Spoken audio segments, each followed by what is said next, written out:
Welcome to this video on using Cloud Volume service levels. Let's start by looking at what each service level provides and what they cost. From cloud.netapp.com we can see the Cloud Volume service provides standard, premium and extreme service levels. Standard provides 16 megabytes a second per terabyte allocated and costs 10 cents per gigabyte per month. Premium gives us 64 megabytes per second per terabyte allocated and costs 20 cents per gigabyte per month, and Extreme provides 128 megabytes a second per terabyte and costs 30 cents per gigabyte per month.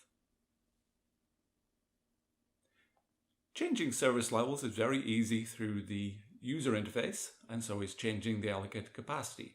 Here we're going to change the allocated capacity from 10 terabytes to 20 terabytes, and therefore that will double our performance.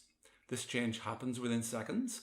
We can also change the service level, choosing from standard, premium or extreme, and again that change happens within seconds. So now we've allocated 20 terabytes at the extreme service level. Changing service levels is also easy through APIs, but let's take a look at the documentation to see and learn how to do that.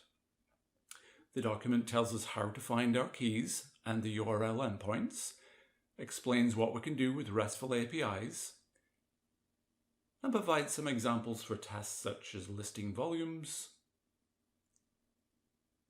showing volume details, updating a volume, which we'll focus on in this video.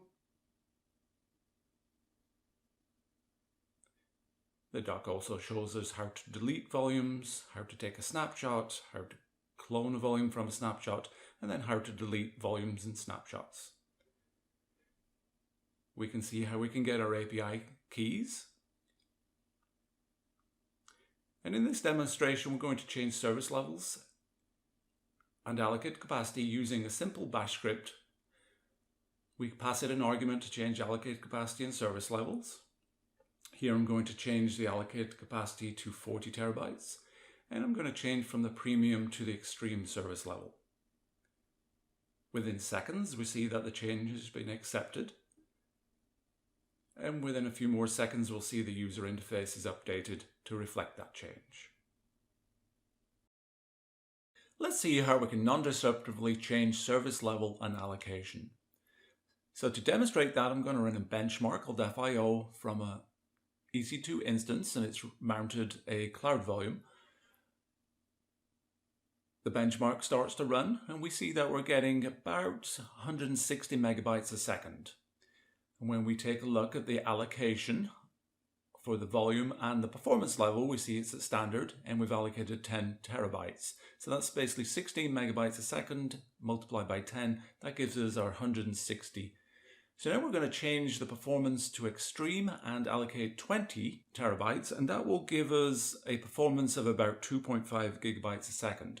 And we see that we're achieving over 2 gigabytes. Now we can very easily reduce the performance once we don't need it. Here I'm going to go back down to standard, but I'm going to keep the allocation at 20 terabytes. And now we should see we get 320 megabytes a second. So 16 times 20. And indeed, we're seeing about 320 megabytes a second. So using these APIs, we can write some simple scripts. This script would increase the performance to extreme and allocate 20 terabytes, then run our job, and then when it's finished, it will lower the performance back down. So once the job's finished, we will lower the cost, and therefore we can really improve the cost efficiency. We can also schedule changes using standard Linux tools like cron. Here we're going to increase the performance to extreme, allocate 20 terabytes at 8 AM every Thursday, and then at 10 PM every Thursday, we will decrease the performance back down to standard and reduce the allocation back to 10 terabytes. And this could be very useful for something like running payroll, a high-performance database. So let's take a look at the cost savings from the previous example.